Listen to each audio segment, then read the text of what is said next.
El Papa Francisco recibió por cuarta vez a la presidenta Cristina Fernández de Kirchner. Hablaron sobre la embestida de los fondos buitre contra la Argentina.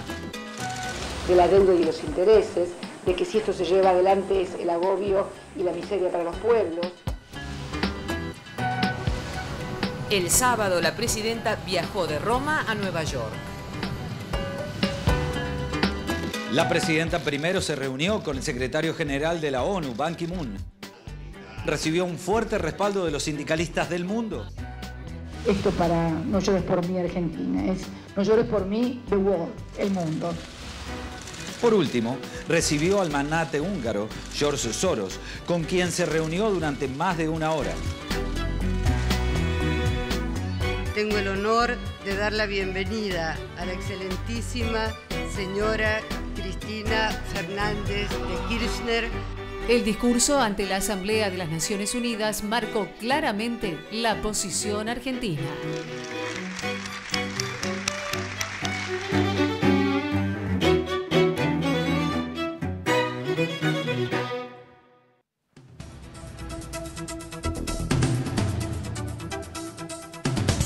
Muy buenas noches, bienvenidos. Así comienza este resumen de noticias de la televisión pública. Tenemos media hora de información para compartir con ustedes. Por supuesto, lo que nosotros consideramos que ha sido lo más importante de lo que ocurrió en la Argentina y en el mundo, lo vamos a contar acá, como hacemos todos los días. Por supuesto, vamos a hablar de este tema, de la presidenta Cristina Fernández en las Naciones Unidas, en un ratito nada más. Antes de eso, quiero decirles que en este programa hay deportes, que de eso se ocupa Gabriela Previtera. Muy buenas noches, Gaby. ¿Cuál es el título para esta noche? Muy buenas noches, Pablo. En minutos más estaremos compartiendo quién será el rival de River en la Copa Argentina en la próxima instancia y hablaremos también de Gerardo el Tata Martino, que se refirió a Lionel Messi y a Carlitos Tevez. Bien, esto con Gabriela Previtera y como les decía, vamos a hablar de la gira internacional de Cristina Fernández. Para eso está con nosotros José Nathanson, nuestro columnista, analista político internacional. Muy buenas noches, José. ¿Qué tal, Pablo? Buenas noches y vamos a hablar efectivamente del discurso de Cristina hoy en la Asamblea número 69 de Naciones Unidas y vamos a hablar también de la tremenda crisis de legitimidad, la tremenda crisis política que atraviesa hoy Naciones Unidas. Muy bien, y ya nos metemos con esto porque en este discurso, como bien decía José en la Asamblea General de las Naciones Unidas, la presidenta se refirió, entre otras cosas, a los fondos buitres y habló de terrorismo económico y financiero. Vamos a ver. No es un término acuñado el de los fondos buitres por ningún líder populista sudamericano. Tampoco es un término acuñado por ningún gobernante africano, pese a que los países del África también han sido grandes víctimas de estos fondos buitres. Uno de los primeros dirigentes a nivel global que los mencionó fue en esta asamblea en el año 2002, el entonces primer ministro inglés Gordon Brown, donde los mencionó como algo indigno moralmente, que restan esfuerzos a todos los países para hacer frente a los verdaderos problemas de la pobreza, de la salud y la educación. Y hoy, Argentina, con la complicidad del sistema judicial de este país, está siendo acosada por estos fondos buitres. ¿Quiénes son? Ustedes saben, son fondos que se especializan, su nombre así lo indica, en comprar fondos o títulos de países que han defaulteado su deuda o están próximos a hacerlo para luego no ir a reclamárselos al país, sino entablar juicios en distintas jurisdicciones y obtener así ganancias exorbitantes. Yo no hablaría de ganancias, porque lo que se le ha reconocido a ese 1% en un juicio aquí en la jurisdicción de Nueva York ha sido una tasa del 1.608% en 5 años en dólares. Y por eso yo celebro que esta asamblea haya tomado el toro por las astas y espero que entre este año y el próximo, antes de que se celebre nuevamente la Asamblea General del 2015, hayamos podido construir, porque de eso se trata, de un ejercicio de multilateralismo activo y constructivo, hayamos podido arribar a ese marco regulatorio de reestructuración de deudas soberanas para que ningún otro país le pase lo que hoy le está pasando a la Argentina. Un país que tiene capacidad de pago, voluntad de pago y que va a pagar su deuda pese al acoso de estos fondos buitres. Amenazan y hostigan con acciones sobre la economía de nuestro país, de modo tal de actuar como verdaderos desestabilizadores de la economía, casi una suerte de terrorismo económico y financiero. Porque no solamente son terroristas los que andan poniendo bombas, también son terroristas económicos los que desestabilizan la economía de un país y provocan pobreza, hambre y miseria a partir del pecado de la especulación. Bueno, un fragmento allí del discurso de la presidenta Cristina Fernández en la Asamblea General de las Naciones Unidas. José, ¿qué es lo primero que pensabas hoy cuando la escuchabas a la presidenta en este marco, en este contexto, con lo que pasa con los fondos buitre, con ahora esta nueva situación de Griesa? Lo que me pareció interesante, Pablo, fue, al principio me sorprendió cuando la presidenta comparó los fondos buitre con el terrorismo, pero después me pareció interesante porque vos sabés que el terrorismo reemplazó al comunismo como el gran fantasma global desde el 11 de septiembre y de los atentados que acabaron con 2.000 personas, en la vida de 2.000 personas en Estados Unidos. El terrorismo se convirtió en el gran fantasma global. La presidenta hizo un juego interesante, me parece, al reemplazar al terrorismo y al explicar que el terrorismo no es solamente matar personas con bombas, sino que también hay otras formas de terrorismo, por ejemplo el terrorismo económico de los fondos buitre, que efectivamente son actores, uno podría decir casi marginales del sistema financiero internacional, pero al mismo tiempo actores legales, porque se mueven dentro del marco de la ley o de la no ley, digamos, de un sistema internacional que no tiene justamente leyes para regular este tipo de acciones y que al mismo tiempo tienen un sostenimiento importante de políticos, de lobistas y también de medios de comunicación. Vamos a ver ahora, Pablo, si te parece, un fragmento de una entrevista a un analista hoy de la cadena Bloomberg, que es una cadena muy representativa de lo que piensa el sector financiero de Wall Street y norteamericano acerca de la situación de Argentina. The companies or the funds that are still involved in that, Paul Singer's NML Capital to name one, what are they looking for in an outcome here? What are they hoping for? I think in reality, what everyone's looking for is a change in government as being the actual solution to this problem. Okay. That will happen at the end of 2015, and the three presidential candidates that have gained the most in the polls are all more market-friendly people. But you just said 2015, so that means that this is going to carry on conceivably between now and the end of next year? Yes, exactly, and that in an emerging market, that's like a decade, because so much can happen. The macroeconomic things can change, sure. Everything can change, and the government itself could change between now and then multiple times, as we've seen in Argentina. Okay, you just talked about market-friendly candidates. What impact would that have? The hope is that these candidates, regardless of their political parties, are going to want to reap the benefits of fixing this and having potentially 8 years of boom in Argentina, because essentially if they fix this problem, if they allow Argentina to return to capital markets, everyone is saying that this country is going to be a rock star. So this isn't so much an economic fix that they're looking for. This is a reputational fix, because Argentina, again, is taking another hit in the international markets. Sure. And the current administration has had this policy of not issuing debt, of not dealing with the holdouts, of not being exactly market-friendly. Yeah. So the hope is that the next administration is going to see, oh, the cost of dealing with this is nothing compared to the benefits of dealing with this. Bueno. Ahí estábamos. En la cadena Bloomberg. La cadena Bloomberg, sí. No mencionó, Pablo, cuáles son los 3 candidatos market-friendly a los que se refería. No dio los nombres, digamos. Sí.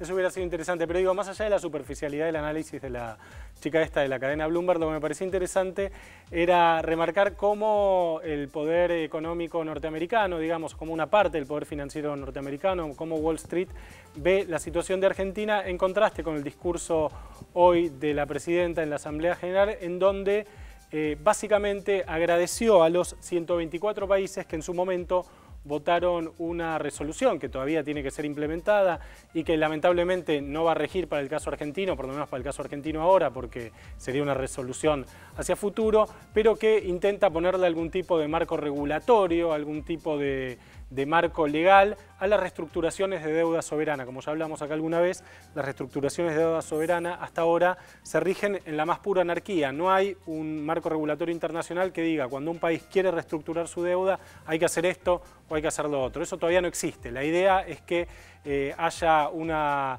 regulación nueva y que funcione algo así como una cláusula de acción colectiva, como funciona con las quiebras. Cuando vos tenés, yo qué sé, una panadería y la quebrás, o te declarás en quiebra, llamás a concurso de acreedores y los acreedores, renegociás la deuda con los acreedores, y si una parte mayoritaria de esos acreedores, en general es el 66 o el 70%, aceptan la renegociación, aceptan la reestructuración de la deuda, el resto de los acreedores también tiene que acogerse a esas nuevas reglas. Esto con los países no pasa. Bueno, la idea es que a partir de esta nueva regulación que fue sancionada por Naciones Unidas y que todavía tiene que ser implementada, empiece a regir algo por el estilo. Y vos sabés, José, que hubo otros momentos también importantes en esta asamblea que tuvieron que ver con Ban Ki-moon hablando de las violaciones a los derechos humanos, que fue el turno de Barack Obama y se refirió casi exclusivamente al grupo extremista Estado Islámico. Y una parte importante que me gustaría, por supuesto, escuchar ahí tu palabra, que tiene que ver con Dilma Rousseff proponiendo una reforma en el Consejo de Seguridad, un poco esta crisis en las Naciones Unidas de la que nos hablabas al principio del programa. Vamos a ver la nota y cuando volvemos seguimos aquí con José Nathanson analizando toda esta Asamblea General de las Naciones Unidas. Nunca antes se le ha pedido a la ONU que llegue a tantas personas con ayuda de suministros. La diplomacia está a la defensiva, socavada por aquellos que creen en la violencia. El asalto por los grupos extremistas, diciendo que su manera es la única manera de hacer las cosas. Saboteando por aquellos que buscan el provecho de la industria de la guerra. El grupo terrorista, conocido como ISIS, debe ser degradado y, en última instancia, destruido. Este grupo ha aterrorizado a todos aquellos con quienes han cruzado el camino en Irak. Madres, hijas, han sido sometidas a violaciones como arma de guerra. Niños inocentes han sido asesinados, cuerpos han sido tirados en tumbas masivas. Muchos se han muerto de hambre. Los peores crímenes imaginables. Seres humanos inocentes decapitados. Publicando los videos de esas ejecuciones. Ningún Dios puede condonar ese tipo de terror. Ninguna queja puede justificar estas acciones. No puede haber ninguna razón, ninguna negociación con esta marca de mal. El único lenguaje que entienden estos asesinos es el lenguaje de la fuerza. Así que Estados Unidos trabajará con una amplia coalición de países para desmantelar esta red de muerte. El Consejo de Seguridad ha tenido dificultades en promover soluciones pacíficas a estos conflictos. Para superar la actual parálisis, es necesaria una genuina reforma del Consejo de Seguridad. Es un proceso que demandará mucho tiempo. Bueno, allí la veíamos a Dilma con este cierre. No sé desde dónde querés retomar. Sí, me parece que podemos retomar las palabras de la presidenta de Brasil porque ella se refirió a una cuestión clave, Pablo, que es la crisis de legitimidad, yo decía al principio, que atraviesa hoy Naciones Unidas. Vos sabés que Naciones Unidas es como la televisión, es un producto típico de la posguerra. Nacieron más o menos en la misma época. En ese momento, los países que habían ganado la Segunda Guerra Mundial formaron Naciones Unidas y le dieron forma a la estructura de Naciones Unidas con dos organismos principales. Uno es la Asamblea General, que es en la que habló Cristina al principio, y la otra es el Consejo de Seguridad. En el Consejo de Seguridad hay unos miembros, una cantidad de miembros no permanentes, 10 miembros no permanentes, de los cuales está Argentina, que van rotando, pero hay 5 que son los que realmente deciden las cosas, que no son los países más poblados del mundo, no son los países más grandes del mundo, no son los países económicamente más poderosos, no son tampoco los países que tienen bomba atómica, por ejemplo, son los 5 países que ganaron la Segunda Guerra Mundial. Estados Unidos, Inglaterra, Francia, China y Rusia, que tiene el banco de la Unión Soviética, digamos. Bueno, esta estructura de posguerra, que fue, creo yo, y es mi impresión personal, digamos, muy útil durante la Guerra Fría para evitar una guerra entre dos superpotencias que hubiera podido terminar con el fin del mundo, digamos, si había una guerra atómica cruzada. Creo que esa estructura ya está vencida, ya no funciona más. Y esto es lo que decía Dilma Rousseff. De hecho, si uno se fija bien, el centro gravitatorio de las decisiones políticas del mundo se ha ido trasladando de Naciones Unidas a los G, al G20, al G7, al G77. Es ahí donde se deciden hoy las cosas en el mundo. Naciones Unidas tiene en ese sentido un rol cada vez más secundario, digamos, ¿no? ¿Y cuál te parece que es porque Dilma propone ella expone esta necesidad de cambio, sí, y habla, bueno, va a ser un proceso largo. ¿Por qué lo dice Dilma allí, digamos? ¿Es algo que ya se está conversando, sí, puertas adentro? Se viene discutiendo hace... Sí. Digamos, ¿lo dice pensando que ya claramente van a empezar a hablar de esto?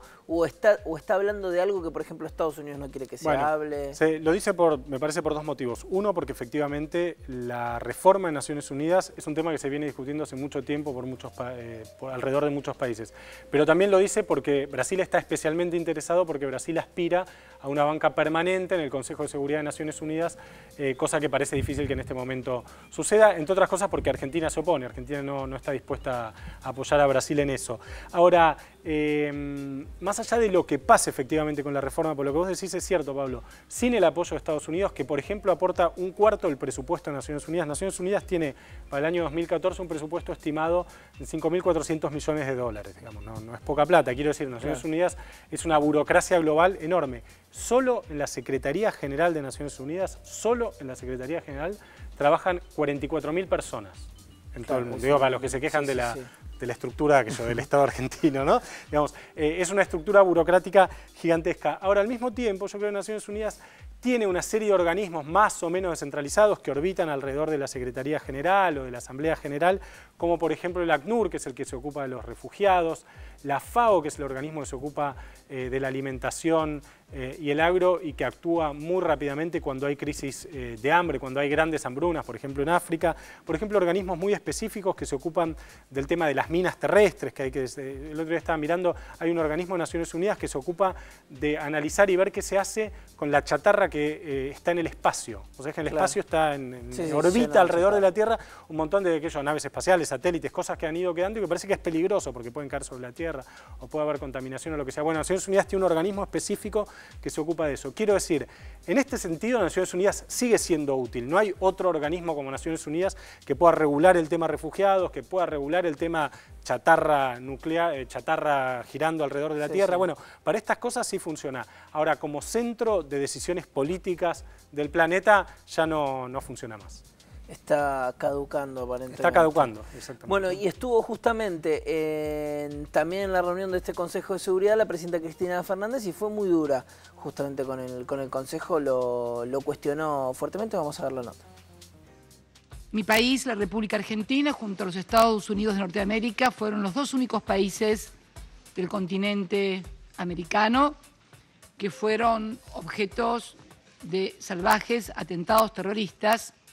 En 1992 se voló la Embajada de Israel en Buenos Aires y en 1994 la sede de la AMIA. El canciller iraní nos propone una reunión bilateral y a partir de allí se formula en el año 2013 un memorándum de entendimiento para la cooperación judicial entre ambos países. A partir de la firma de ese convenio, tanto dentro de mi país, organizaciones de la comunidad que siempre nos habían acompañado en el reclamo de cooperación contra la República Islámica de Irán, nos acusaron de que estábamos acordando con los iraníes. Y también en este país, fundamentalmente los denominados fondos buitres, hicieron un formidable lobby ante el Congreso americano. Esto puede registrarse en los sitios web de los fondos buitres, de la Task Force, donde ponían fotos mías con Aman y Dejan, donde parecía ser y así se lo denominaba al Estado terrorista islámico hasta el año pasado, era condenable hacer un memorándum de entendimiento de cooperación judicial. Con sorpresa realmente, pero no con disgusto, con sorpresa, pero no con disgusto porque nada que sea diálogo puede ser malo. Nos enteramos que durante el fin de semana el jefe del Departamento de Estado de este país se entrevistó con su par iraní en un conocido hotel de esta ciudad a fin de abordar el problema del ISIS. Y es como que el mundo se va complicando cada vez más y que el escenario que teníamos el año pasado, donde parece ser que lo más importante era Irán y su amenaza nuclear, ahora ya ha dejado de ser esto y ha pasado a ser el ISIS, unos nuevos terroristas. Está claro que la forma en que se ha venido combatiendo al terrorismo no es la adecuada, porque cada vez se complica más, cada vez son más grupos, cada vez son más violentos, cada vez cuentan con más poder. Y además, en un marco en el Medio Oriente donde se sigue sin reconocer al Estado de Palestina, donde hemos visto el uso desproporcionado de la fuerza contra la población civil en Palestina, con lo cual creemos que tenemos algunos antecedentes para poder hablar de la necesidad de que la lucha esta se lleve a cabo en un marco de juricidad y de respeto a los derechos humanos que nos garantice precisamente no seguir retroalimentando el monstruo. El monstruo. Muchas gracias, señor presidente. Bueno, las palabras de Cristian Sí, Fernández. evidentemente la lucha contra el terrorismo es uno de los aspectos en donde se ve esto que nos referíamos, de la crisis del Consejo de Seguridad y de Naciones Unidas en general. Vos sabés, Pablo, que la última guerra de Irak no contó con el aval de Naciones Unidas y se hizo igual. Estados Unidos bombardea Medio Oriente cada 2-3 años sin aval de Naciones Unidas, evidentemente, y Cristina lo está diciendo bien, algo va a haber que hacer con eso porque así como está no va. Así como está no va, clarísimo. Gracias, José. Nosotros tenemos ahora más información en este picado de noticias.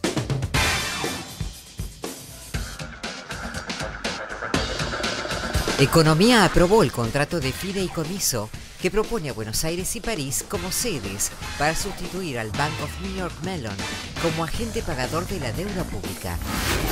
En el tramo final del juicio por el centro clandestino de detención La Cacha, donde son juzgados 21 represores, el abogado de Abuelas de Plaza de Mayo, Emanuel Lovelli, dijo que seguramente entre ellos está el entregador de Ignacio Guido Montoya Garlotto. El vicepresidente Amadou Boudou pidió ser sobreseído en una causa por adulteración de documentos en la compra de un auto y argumentó que se trató de un ilícito de los gestores. Durante una protesta pacífica en Salta contra el desmonte ilegal de los bosques nativos, fueron detenidos el director de Greenpeace, Martín Tinguitela, y el activista Fernando Donato. Vecinos de San Telmo cortaron la avenida Paseo Colón en rechazo a la decisión del gobierno porteño de demoler inmuebles para la ampliación de la red de Metrobús. Piden que haya un diálogo previo con las autoridades. El titular de la Cedronar, Juan Carlos Molina, inauguró en Granadero Baigorria, Santa Fe, la primera casa educativa terapéutica para tratar la problemática de la droga y el alcohol. Estuvo presente el jefe de gabinete Jorge Capitanich. Concejales de Tigre del Frente Renovador que conduce Sergio Massa votaron en contra de una propuesta para designar al Premio Nobel de la Paz Adolfo Pérez Esquivel como ciudadano ilustre del distrito. ¿Qué se basa el masismo para esta negación? Sobre todo en cuestiones burocráticas. La realidad es que no han hecho una declaración con fundamentos, porque no la pueden hacer en realidad, ¿no?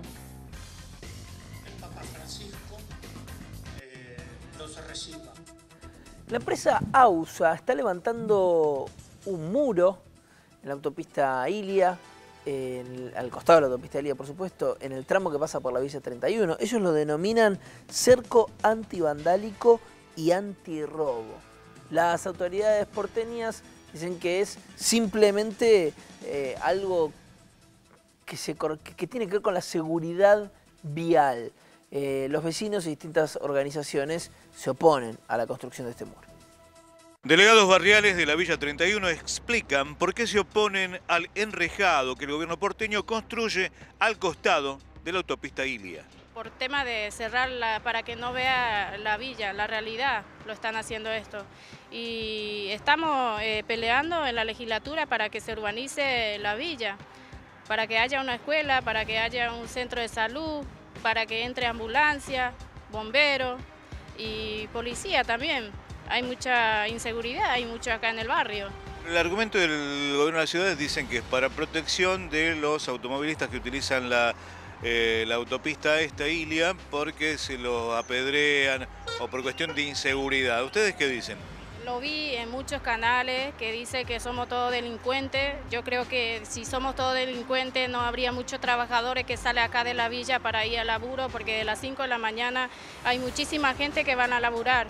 Y no creo que sea por eso, sino que por tema de cerrarla para que no vea la villa, la realidad, lo están haciendo esto. Lo primordial sería que urbanice la villa, en lo cual estamos peleando hoy en día la legislatura.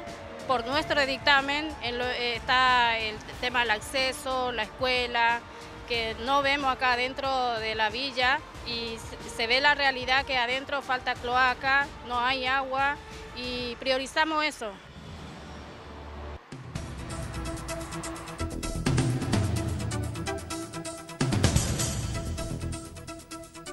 El abogado de la familia de la joven asesinada, Melina Romero, Marcelo Biondi, confirmó que el cuerpo del adolescente fue reconocido por el papá y la mamá.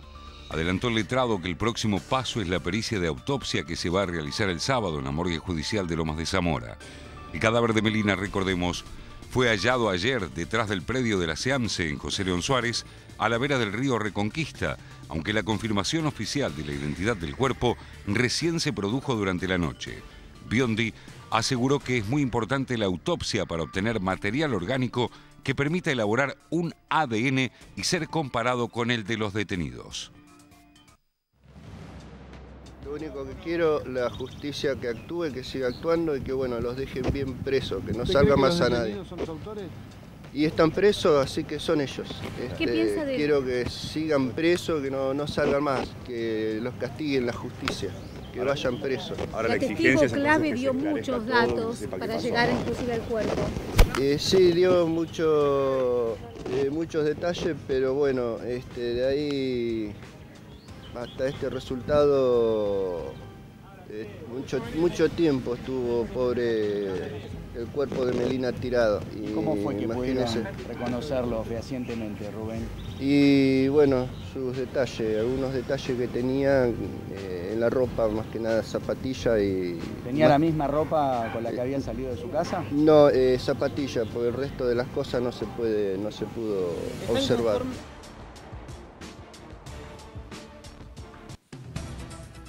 Los trabajadores de la autopartista estadounidense Lear continúan con su plan de lucha por los despidos de sus compañeros. Hoy se manifestaron y fueron hacia la Embajada de los Estados Unidos. Creemos que es un símbolo claramente de las empresas buitres. Hoy se está hablando justamente de los fondos buitres. Nosotros venimos a reclamarle al gobierno nacional que se haga cargo de la situación. Ya hace más de 4 meses que estamos en un conflicto donde la empresa despidió 250 trabajadores. Al día de hoy se encuentran cerca de 60 compañeros peleando por su puesto de trabajo. La empresa ha salido a hablar, los voceros de la empresa, el director general de la empresa, Antonio Marín, ha salido a anunciar que la empresa está en condiciones de reincorporar o de tomar nuevo personal. El mismo jefe de gabinete, el señor Capitanich, lo ha dicho también, que la empresa está en condiciones de tomar 200 trabajadores. También les mando un mensaje a los compañeros de adentro que nos están mirando, que va a volver a reinar la libertad en Lear cuando estábamos nosotros en gestión. Y los accionistas de Lear también son accionistas de otra empresa que está en conflicto, que todos saben que es Donnelley, o sea que ellos también están reclamando con nosotros acá.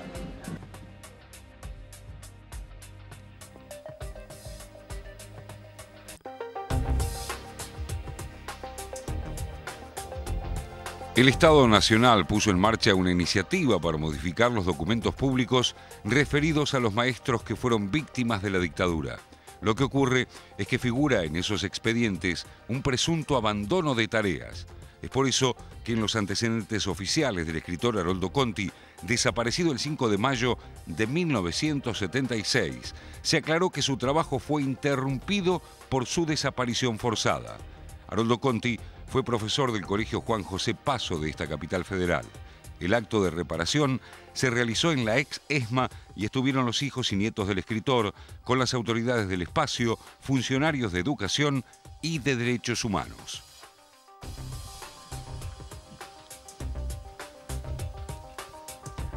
Y este es el que consideramos el tuit del día de Patria Villera.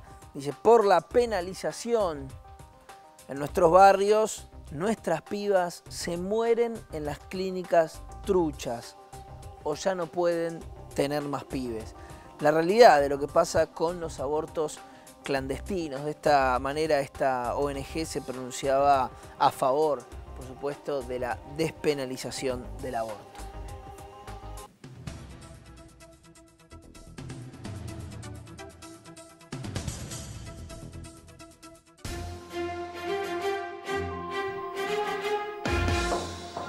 Se difundió hoy un video del movimiento integrista Yun al-Khilafa vinculado al grupo Estado Islámico que muestra la decapitación de un rehén francés en Argelia.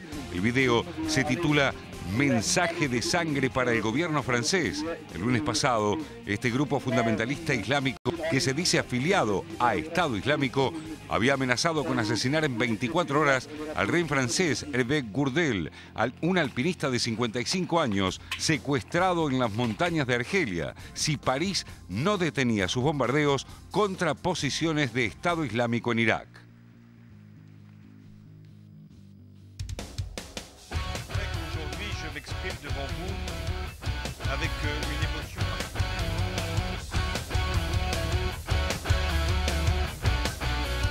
Es ahora sí el momento de los deportes en este programa. Gabriela Previtera.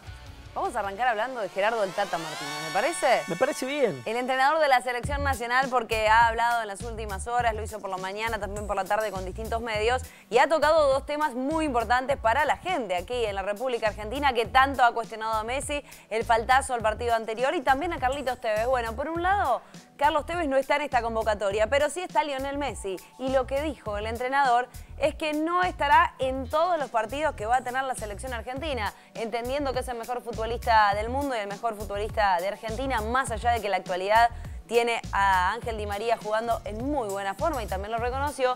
Dijo que es probable que Lionel Messi y otros futbolistas que ya tienen demasiado rodaje internacional y que acumulan cansancio debido a los grandes torneos que disputan con sus clubes, es probable que no estén en todos los encuentros. Bueno, para este está convocado. Recordemos que Argentina va a jugar el día 11 de octubre el Superclásico de las Américas frente a Brasil y el 14 va a estar haciéndolo junto a Hong Kong. Bueno, estos serán los últimos dos partidos amistosos que tiene, por lo menos por ahora, por delante la selección argentina de cara al final de este 2014.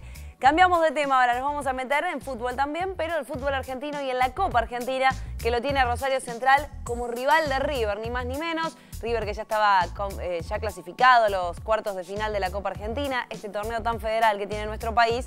Y hoy se ha consagrado, o ha pasado a ese sector, Rosario Central. 1-0 fue nada más la victoria. El único gol del partido lo iba a marcar Washington Sebastián Abreu, el uruguayo, de cabeza, de pique al suelo, marcando el único tanto. Central que venía de ser eliminado en manos de Boca de la Copa Sudamericana, por lo menos pelea por este título. Y es un aliciente para el conjunto de Miguel Ángel Russo, que tampoco está muy bien en el campeonato local. Ganó Central 1-0 a Tigre y sigue adelante en la Copa Argentina. Y comenzó el Festival Mujeres en Foco, un festival de cine por la equidad que se desarrolla en la Biblioteca Nacional, que comienza mañana y que va a estar hasta el 1 de octubre. Mujeres en Foco. Bueno, este es un festival que surge a partir de un poco la necesidad y el vacío de condensar las temáticas de género con el cine. Así que hace 5 años que venimos realizando este festival para mostrar a través del arte las problemáticas de las mujeres. Yo descubrí en lo personal y lo transfiero al resto de las mujeres que tenemos una fuerza desconocida.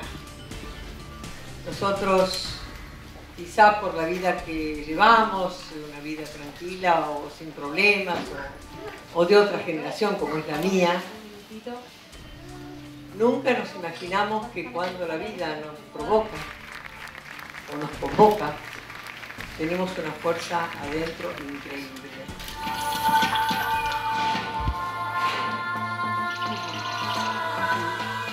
Festival de Cine por la Equidad, entonces Mujeres en Foco en la Biblioteca Nacional hasta el 1 de octubre. Nos vamos al corte, ya volvemos, tenemos más resumen de noticias de la televisión pública, no se vayan.